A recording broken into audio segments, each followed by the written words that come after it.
Hey there, welcome back to Real Talk. I have something special and a little different for you this time. We are working on a comedy documentary, and we had comedian star Rob Schneider come on. And while we interviewed him, there was so much amazing footage, over an hour of footage, and we can't fit it into this comedy documentary, but I thought you would want to hear it all. And so we produced for you an uncut version of the entire interview. It's a little scrappy, but it's so much fun. It's absolutely hilarious, and I think you're going to enjoy it. And so go ahead, keep watching my interview, Uncut with Rob Schneider. Enjoy and let me know what you think. This is Schneider interview, AV Colin Market, take one. A lot of people have asked me to do this, and I said no to all of them. I just need my coffee. Right, I'm not. all around, guys. Excuse me, we're working here, people.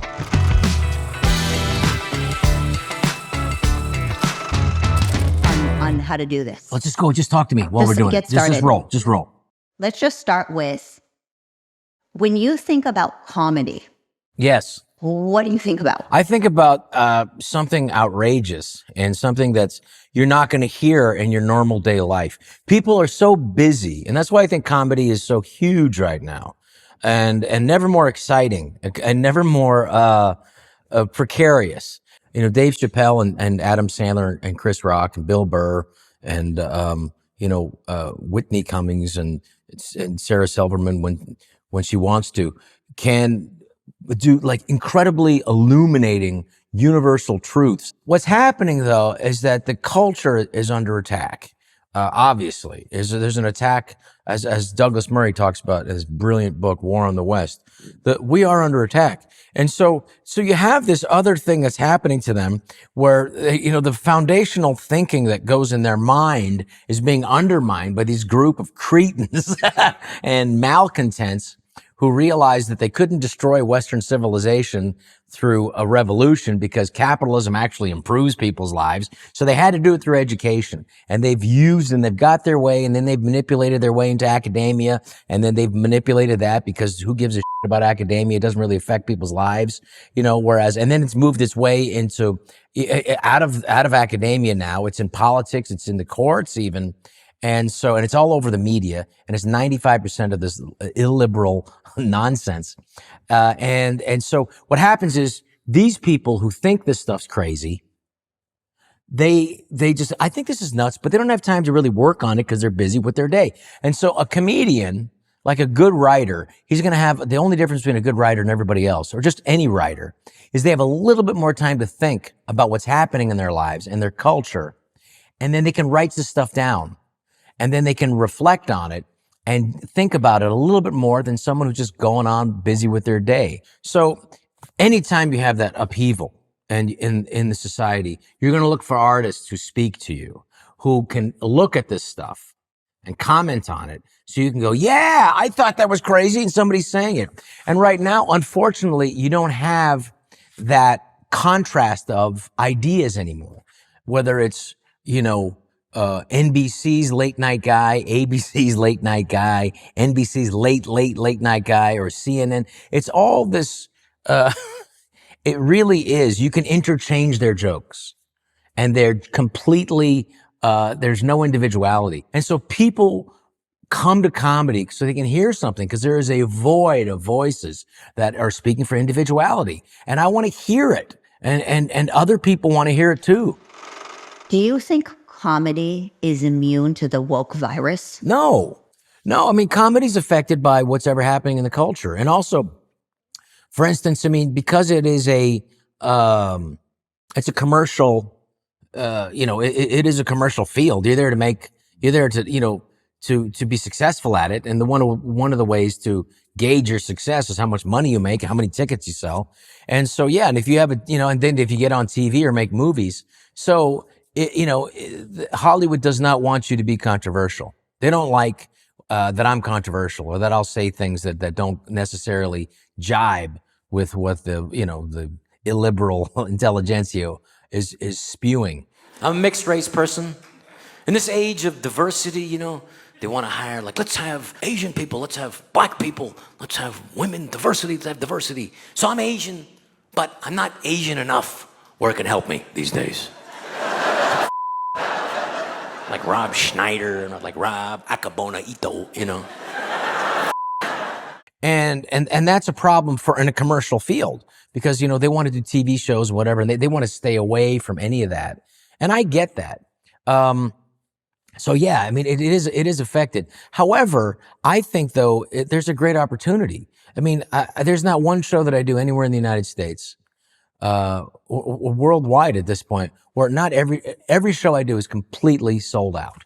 Why? Because they're hearing stuff they can't hear on TV.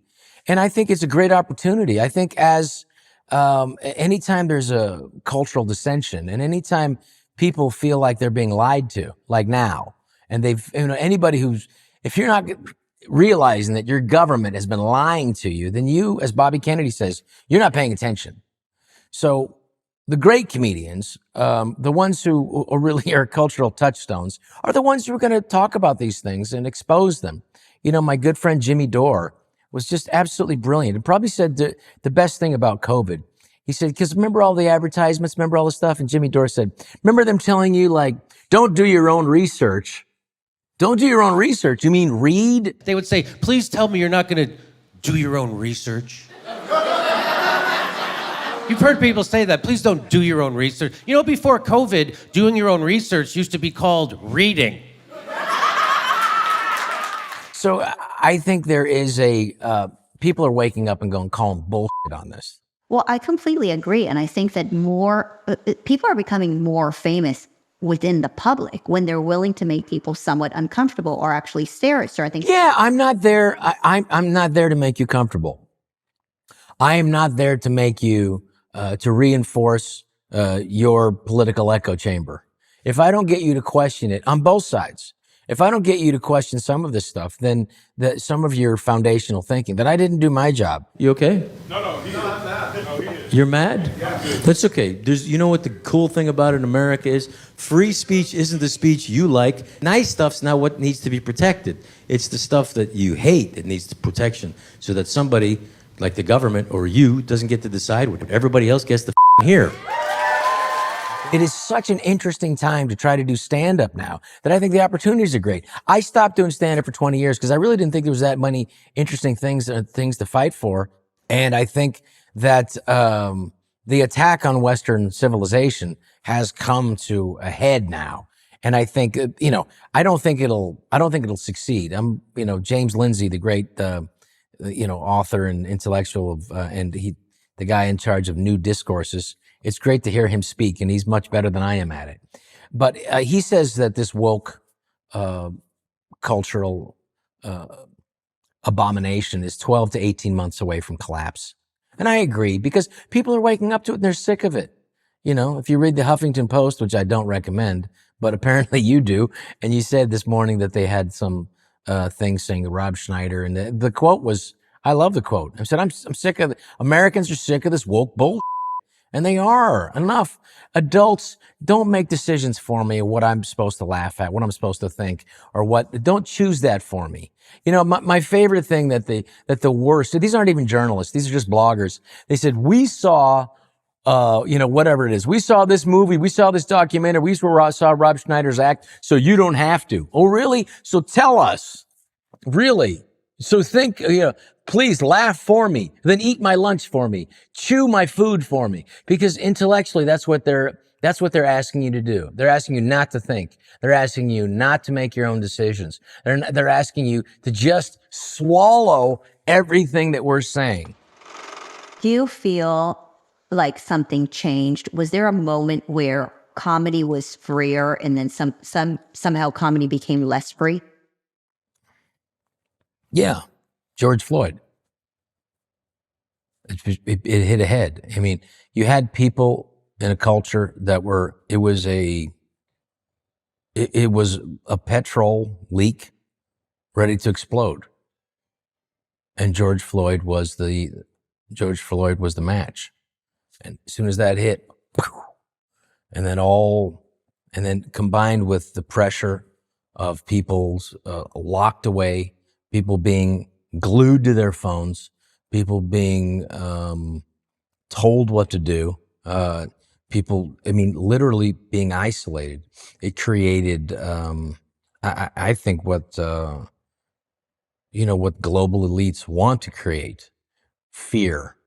And I think, fear in every sense of the word, fear for your own personal safety, fear for your career, fear for your ability to continue to take care of your family, fear of death from this disease that they said was, 4 times more dangerous. And it turned out to be just like the normal flu.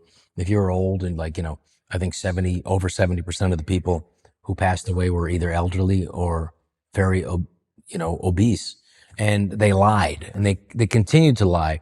And so it created this thing where people clung, people did become susceptible to fear at that time.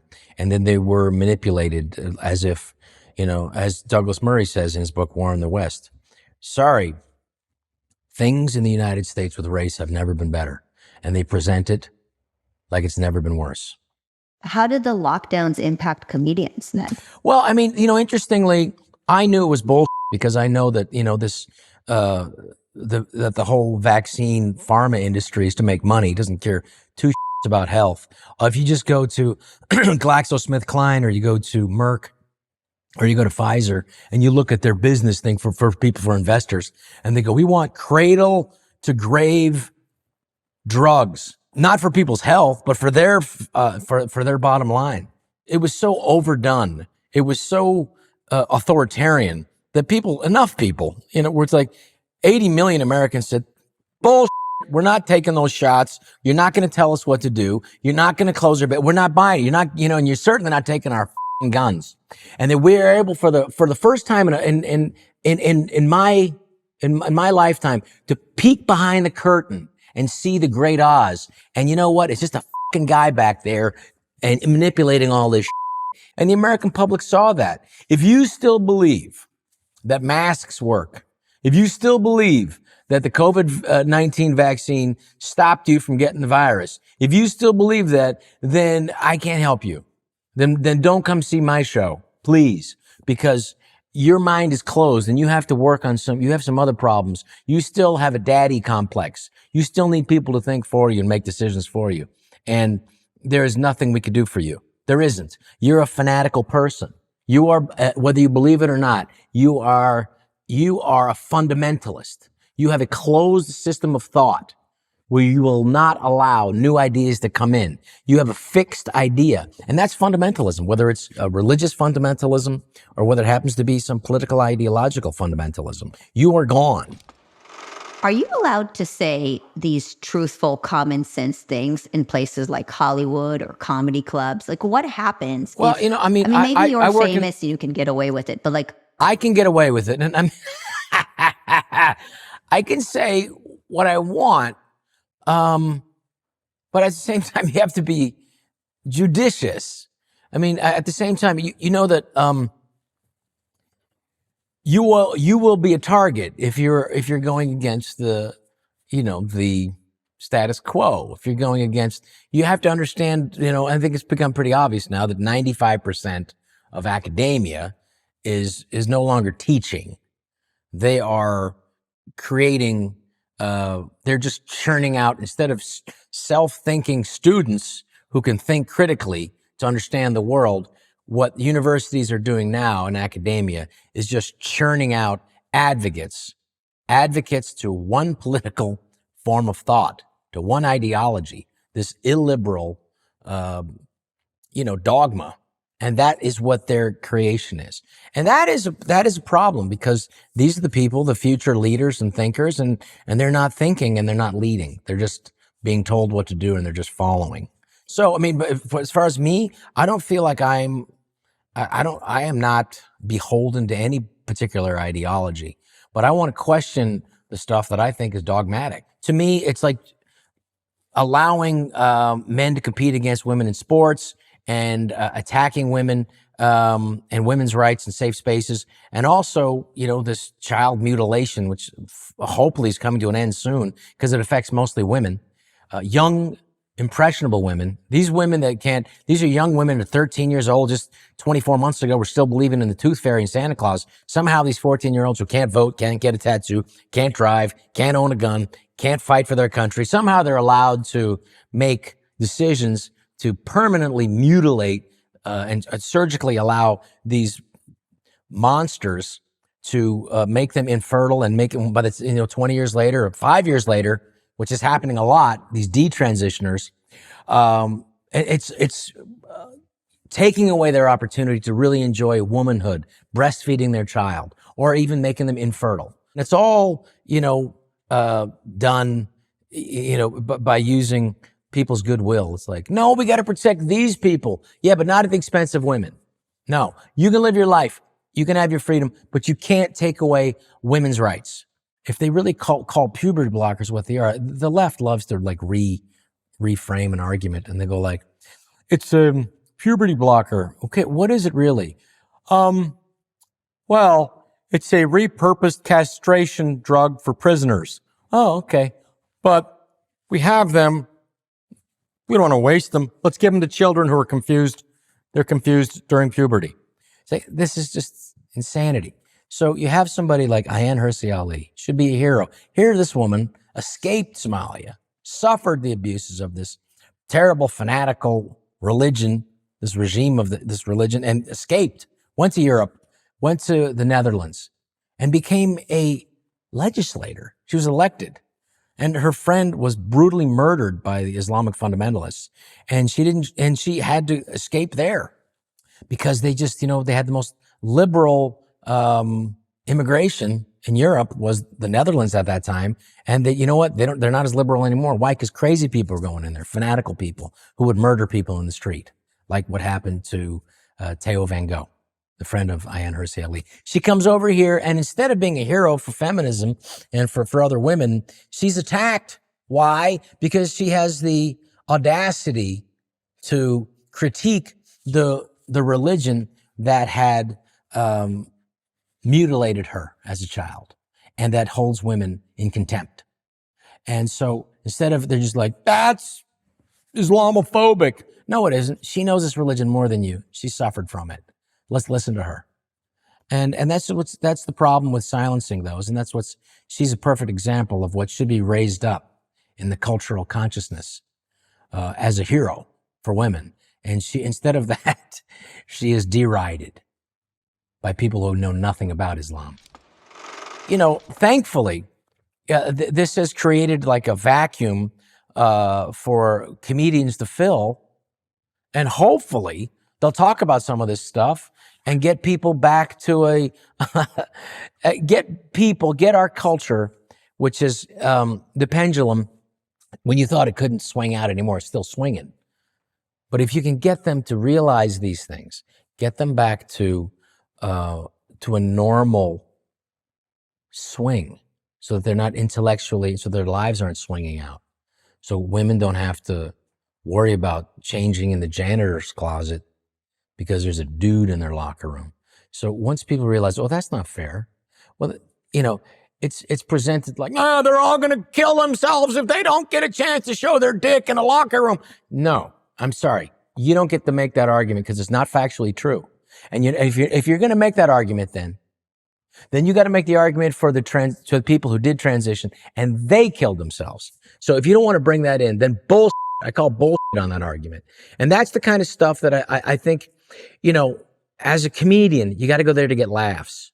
And I think that it's so ridiculous that you can and should talk about these things. Let the audience decide, but bring it up.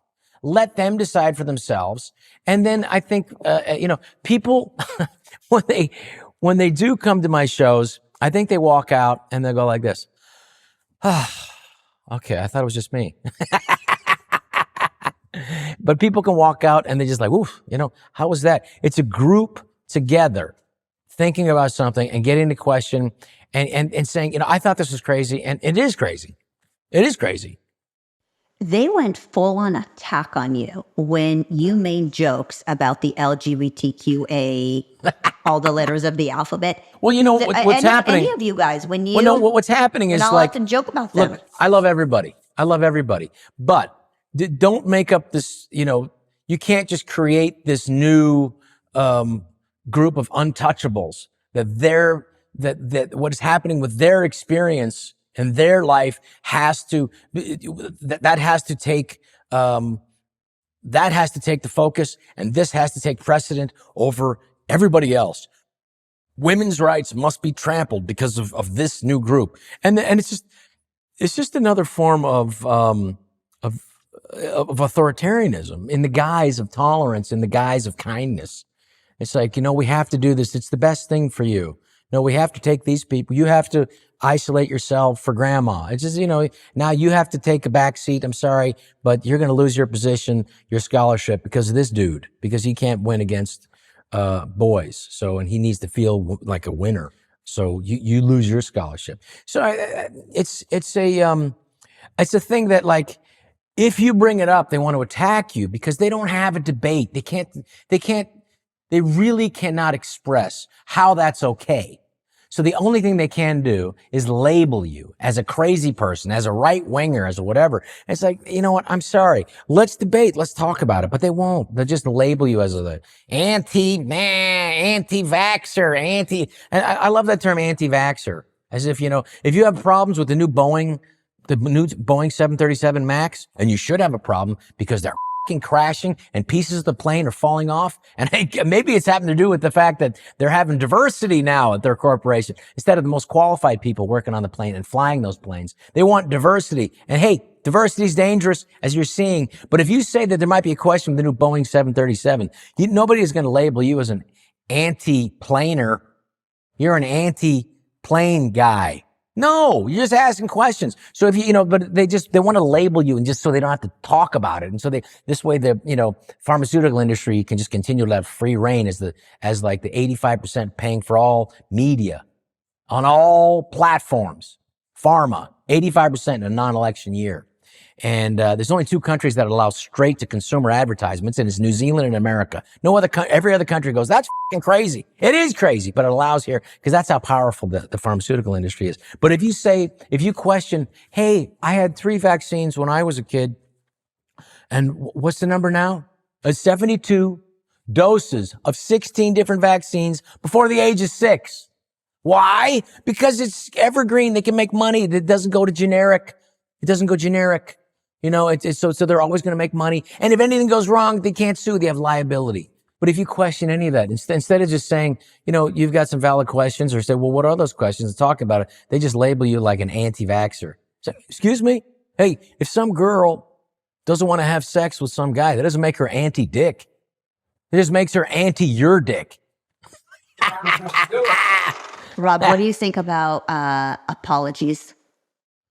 Oh, well, I think apologies are definitely in order. You step on somebody's toe, if you hit their car in the parking lot, if you don't hold the door open for your lady, biological lady, but for jokes, you. I'm not apologizing to anybody for anything. These are jokes. You're an adult. You can decide to laugh at it or whatever. And if you pay to come see me and you're insulted, do your research. That's on you. Look me up. If you think I might say something objectionable, that's my job. She said this last week. Hillary Clinton said, I always try to tell the truth. You don't try to tell the truth. You either tell the truth or you lie. And when you trying to tell the truth means you lie sometimes, My job is to get people to think. It's not to get people to reinforce their political, ideology.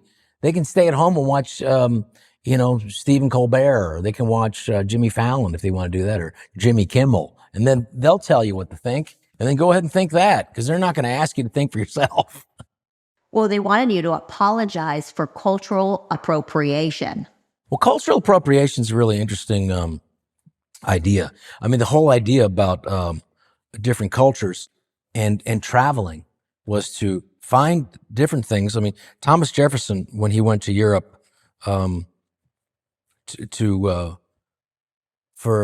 come up with ideas for this new country called the United States of America, he had a little red book with him, and he would walk around and go, "We don't want that. That would be good. You know what? Too many statues here."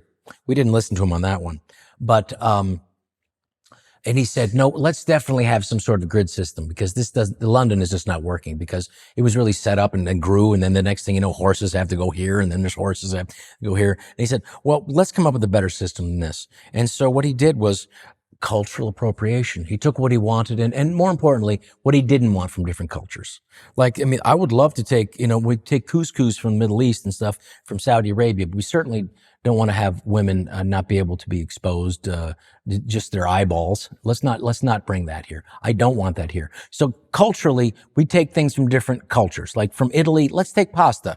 From Mexico, I took my wife. I have these different cultures. I have these different things and so the idea of cultural appropriation is just another way to stifle people and to attack people. Interesting. There was a guy who's the YouTuber. I don't know if it was Jake Paul or Logan Paul. I don't really know. I mean, I'm an older gentleman at this point. And he got accused of cultural appropriation. And he's, for being on YouTube because he was wearing a Japanese kimono. And he says, that's cultural appropriation. Really? Tell that to the Japanese guy who was selling those kimonos to make money and to make a living from tourists, who would decide, hey, that's a cool thing to wear. Instead of a robe, it's more colorful. It has a design on it. But that's cultural appropriation. So I guess what, cultural appropriation is to share what's the best parts of other people's cultures, and to, God delights in variety, and your culture. The thing about America is so beautiful is I can go out and have Indian food tonight. I can have Thai food tonight. I can have Chinese food. I can get sushi if I want. And it's because of this beautiful culture that we have, is we have just this beautiful melting pot of America. And that is a wonderful thing. And it's about different cultures if you want to make a really good pasta, you're going to let it stew for a while. You're going to have different ingredients into it. You're going to have this and that. And you have in America, that's why people are trying to get here from all over the world. And unfortunately, just sneaking in by the tens of thousands, because America offers opportunity. America has a particular, our founding fathers never said this is going to be a perfect society. It was going to be a better society. It was going to be created under God. All men created equal, but it was under God. Because it had to be for something, not just for some system of thought or some political party or something, but it was about something higher than themselves, a supreme being, so that you had you're not going to give you and tell you how to live your life, but they give you a piece of a map, a big enough piece, so you can live a decent life. And that's what America offers. And that's why it's the beacon call for freedom still all over the world. Is it perfect? No. But what has to happen is you have to have the right balance in our system. It is. If you have too much chaos, then it all falls apart. Then the system does not work. It can't just be chaos. So you have to have. But if you have complete control, then you have tyranny. And so you have to have the certain amount, and that's always going to be the struggle. And that's the struggle now, and that should continue to be the struggle. And then we make that delineating line. It isn't a line that stays there. The same thing with comedy. It's not a line.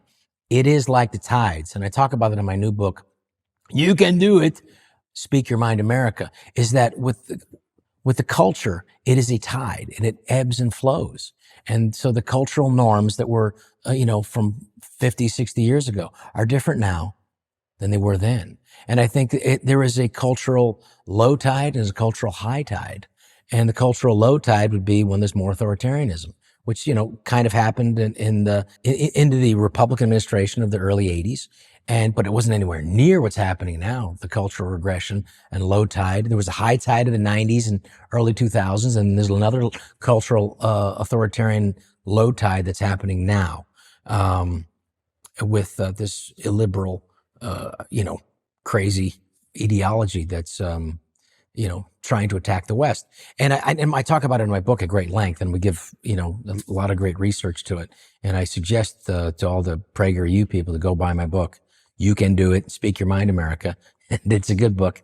Even a better book is Douglas Murray's War in the West and Andrew Doyle's The New Puritans. They're better books than mine.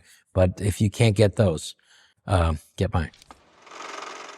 Well, the whole point of being an actor, I always thought, was playing other people. The better you can play other people, the harder it is, then the better you are. And so, playing people that are totally different than you. I mean, I don't have to join the Navy to be to be, somebody who's on a submarine. And I'll just do the movie, and I'll do a little bit of research, not much. And then, when I had to play a Palestinian in Zohan, the thing I was really proud about is I worked for months on that. I worked because you have to get the low voice and you get the high voice. And then John Turturro and I, we worked on and did a whole scene in Arabic, but it didn't even make the cut because I had lived with this other actor who was Palestinian, and I'm there with him. And it wasn't disrespectful. What it was what I thought was a good acting performance, and it made people laugh. And I think it was kind of fun because my favorite part of that is my mom didn't even know that I was in the movie. You said you were in the movie. I watched it. I didn't see you. Where were you? And I said, I was like, no, you were not. And so that always makes me, fun. Fun for Adam was like, he would try to hide me as like Prince Habibu in a movie so people wouldn't even know. And that's what's fun, is to be other people. That's what your job is as an actor. It's not just to play yourself. There's two kinds of actors, really. There's an actor who you do one version of yourself. You're not going to see a different. It's Humphrey Bogart's going to be in this, and he's going to be basically Humphrey Bogart, whether he's the Maltese Falcon or whether he's the African Queen. He's a version of himself. And then you have really strong personalities like that, and you have like Clint Eastwood. Clint Eastwood is always going to be Clint Eastwood in anything he does.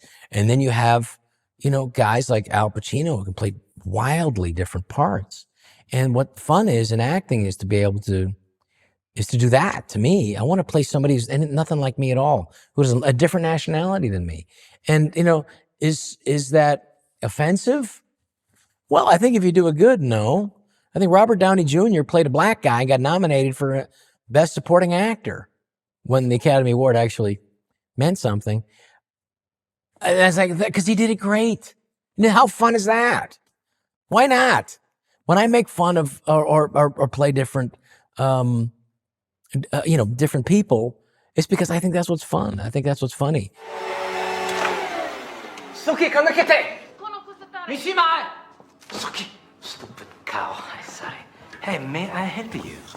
The idea that you got to only stay in your lane. What is that lane? Who decided that lane? Can I make fun of Asians and white people? I remember like the New York Times called my performance in Sony Pictures 50 First Dates racist. And I went like, and then the reporter found out that I'm half Asian and called me personally to apologize, which I thought was nice. But the reprint wasn't in big letters in the entertainment section. It's like, Rob Schneider's Asian. It was always like in the editorial thing, like in the apologies. Rob Schneider's Asian.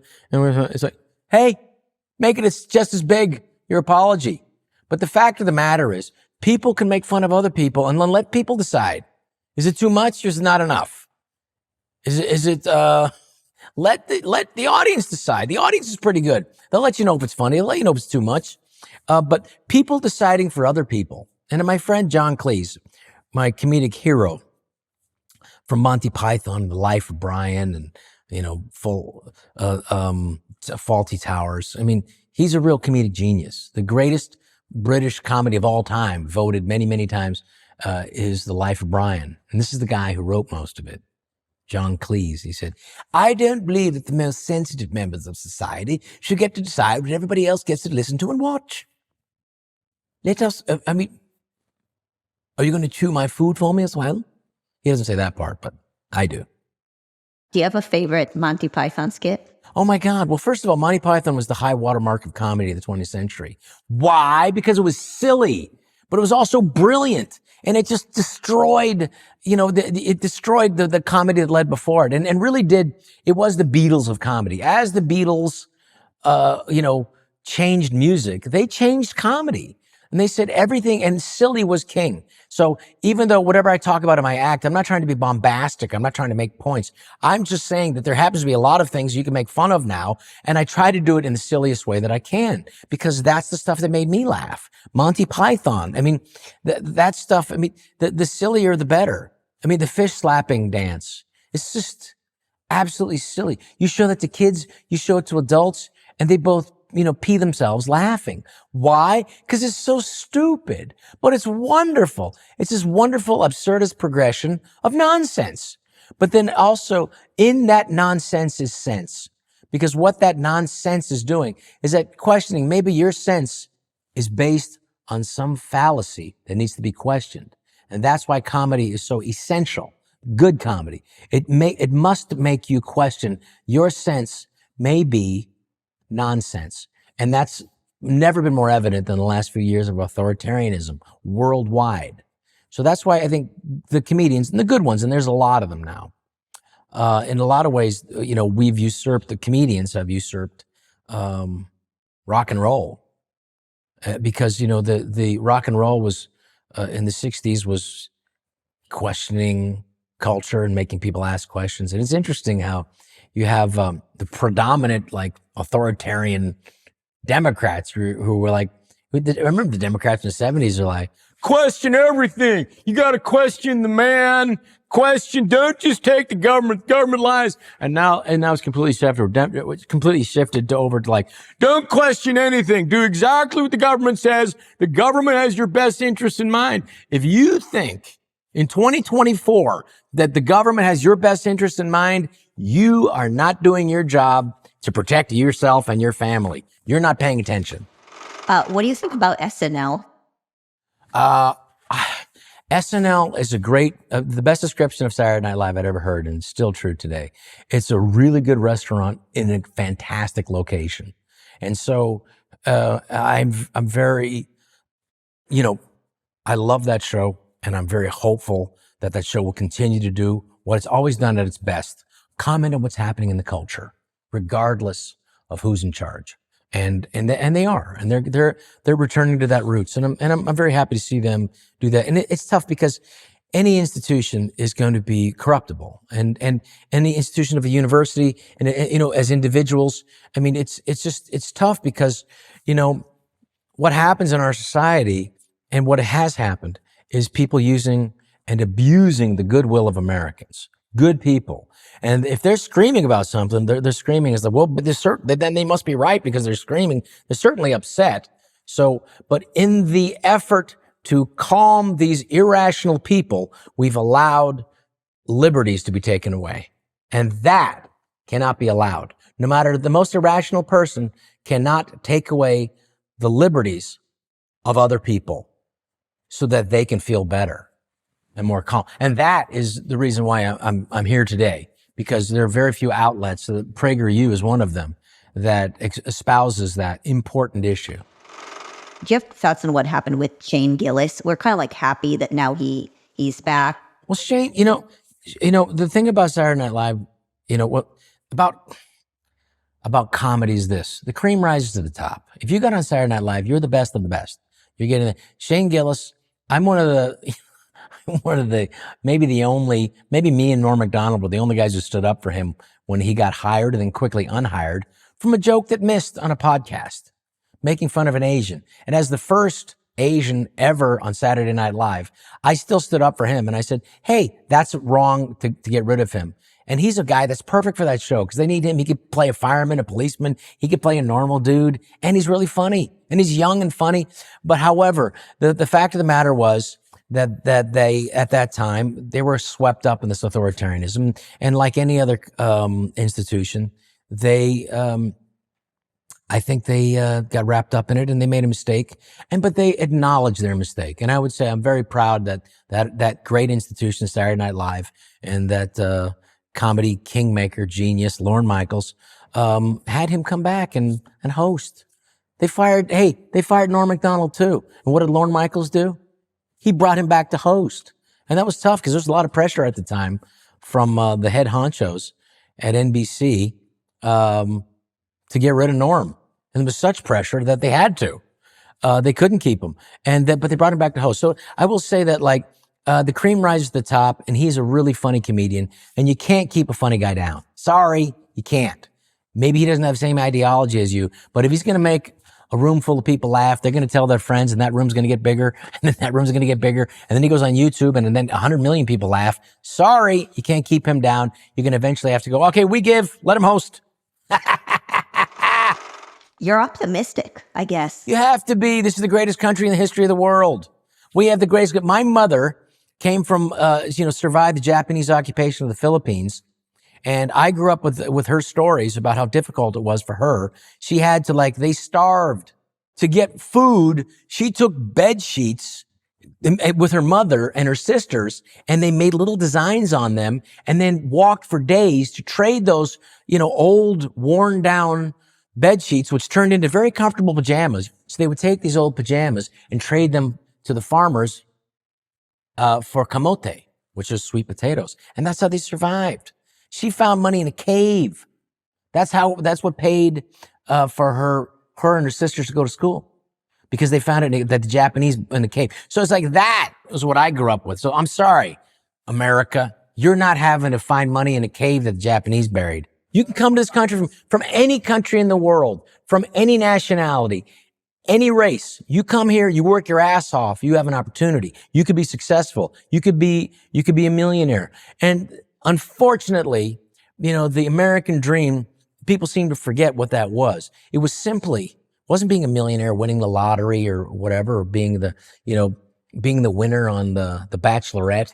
No, owning your own home, getting a piece of the American dream, a piece of land, putting a home there, getting your own home you paid for, that you can live your own little castle. That was your dream. And that dream needs to be maintained at all costs. And so people that would want to take away that dream, be careful. And I would just tell to all the people that are watching, the most important thing is the only thing they can manipulate you with, the only thing they can do is make you fearful. If you are not fearful, if you don't fall into the fear trap, which is all propaganda, and anytime they're trying to make you scared about something, wake up. They're using you. They're trying to get something. They're trying to silence you. They're trying to take away your land. They're trying to take away your ability to drive or cook with your stoves because of some existential thing. So keep cooking the way you want to. Keep driving your cars that you choose to. And don't let the government make these decisions for how you're going to live your life, because they don't have your best interests in mind. And don't let them scare you, because fear is the only way they can get us to decide to stay in your homes, close your businesses. Why? Because it's scary out there. Stay home. Don't give in to that, and don't ever let them lock you down again. Don't ever close your business for them. And thank God we're a republic. Thank God there's different states that didn't put up with it. Because when they tried to close us down, when they did successfully do it, I would travel around to any place that was still open, even if they had 50 seats in a normal place that would sit hundreds. I'll go there and I'll do 20 shows. I did 14 shows to half, because they only let half capacity in the club in Nashville. And I said, okay, I'll do as many shows as people want to come. So I did 14 shows in a row. But I do think people are waking up. I hope they are. I want everybody in America to do well. I don't have a ideological bent. I don't want just somebody who belongs to a political party that I think is going off the deep end intellectually and morally and ethically and in a tyrannical fashion. I don't wish them unwell. I hope that they come back to a reasonable position so that they can continue to advance what made this country so special and unique. Not perfect, but special and unique. Opportunity and freedom of thought. And that's why free speech is so essential. My new book, Speak Your Mind Freely, You Can Do It. We really talk about that. That's why it's so essential. That's why it's our First Amendment. That's why the right for people to assemble and petition grievances of their government. We have to assemble so you can go, this seems crazy, right? Yeah, it seems crazy. And that's why at the end of the day, because we have a technological grip, what's happening now, there is a vice grip of thought and censorship from Google. They will suppress any conservative ideas. They'll suppress this video for sure and its algorithm. But, so the one thing they can't take away from us is our ability to meet with other people and find common ground. But we'll work with the people who have, on the things that you do agree with. Let's get together and let's work together, because this is, when they say American exceptionalism, I would say, I would just say it's exceptional, and it is. But I would just say that, every other country has that opportunity. But what's happening in other countries is in Scotland, Ireland, in Canada with that the great northern dictator Trudeau, is that they are squeezing and silencing people. And our free speech is our most powerful weapon because it gives us the opportunity to have dissent. And we have to get together. And that's why assembly is so important, because they can squeeze, they can subvert free speech on the internet now, on different websites, absolutely. But they can't stop us from doing our First Amendment rights, which is assembling. That's why COVID was so, to me, evil. Because what it was like, hey, we don't want them even to get together because then they'll start questioning this stuff. And it was a vice grip. But you can do it. Speak your mind, America. Speak freely. Don't be afraid. Don't fall into the fear. You have to express how you feel. And that means debate, and be open to debate. Be open to challenge yourself and challenge others so that we can come up with better ideas, so that this country that's always evolving, that's always moving forward, can continue. Sometimes it'll regress, and that's when you need to speak your mind so we can move it forward. And maybe in some ways moving too forward too much. And so you need to come back to a place of reason and a place of freedom, of expression. And that's going to be with debate and dissension. And so that's really what it is. That's why it's got to be all speech. You have to be for the most vile, horrible speech that makes you vomit. You have to protect that too. Or you're not for free speech. You got to take all of it or none of it. And then let the people decide. Because also when you're taking this vile, ugly speech, then what you're able to do is you can expose it for what it is. So a normal, rational thinking person go, well, that's awful. And they go, you shouldn't say something like that, or said, that really is awful. But shutting them down and eliminating them from saying it just creates something. It doesn't go away. It doesn't disperse. It just becomes it just becomes this boil of hate and anger. And let it come out. Let's expose it for what it is. I mean, that's why the ACLU, the American Civil Liberties, used to be a good, decent organization that I thought was, that used to espouse what the judicial system was at its finest. Civil liberties for everybody. And when they went to Skokie and wanted to protect the rights of of rational thinking people, Nazis, their right to parade, that was important because neo-Nazis, their ideology needs to be exposed for what it is. And if we shut them up, then they could shut up other people. And so it doesn't mean we accept these ideas. To the contrary, let's expose these ideas. Let them speak. And then let's contrast that with love. Let's contrast that with acceptance, for everyone.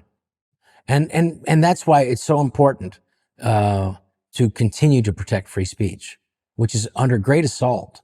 There's been nothing like it in my lifetime, as it is right now. And so it's important that we continue to push forward. Final message to those who love comedy or comedians. Just let's wrap it up. What is your final? Well, it's never been a better time for comedy because you have to have something to rail against, and you have to have the audience in a place where they're at now. Confused. I don't know what. It's this crazy stuff. I think it's crazy. Is it crazy? I'm being told it's not crazy to go see comedy. It is crazy. You see, we can all laugh at this stuff. And it is. And luckily there are great comedians that are out there. You have the amazing comedians who are able to keep people laughing and just go out and have a good laugh and then take those laughs and tell them at work and let everybody know that, hey, this is the greatest experiment in the history of the world. And free speech is what allows this. So just keep enjoying it and keep fighting for it, because that's what's going to, it's the people. If the people decide and if something is so ridiculous and tyrannical and authoritarian, the way to knock it down is to laugh at it. Once you become something that is ridiculed, it will collapse. And what you're seeing now is the collapse of authoritarian idiocy, an ideology that cannot hold up that can't hold up to dissent, that can't hold up in an argument. So they have to just shout you down. And it won't work because Americans are smarter than that. And we've had enough of it. So thank you, but I'm going to keep speaking my mind. You're going to have to deal with it.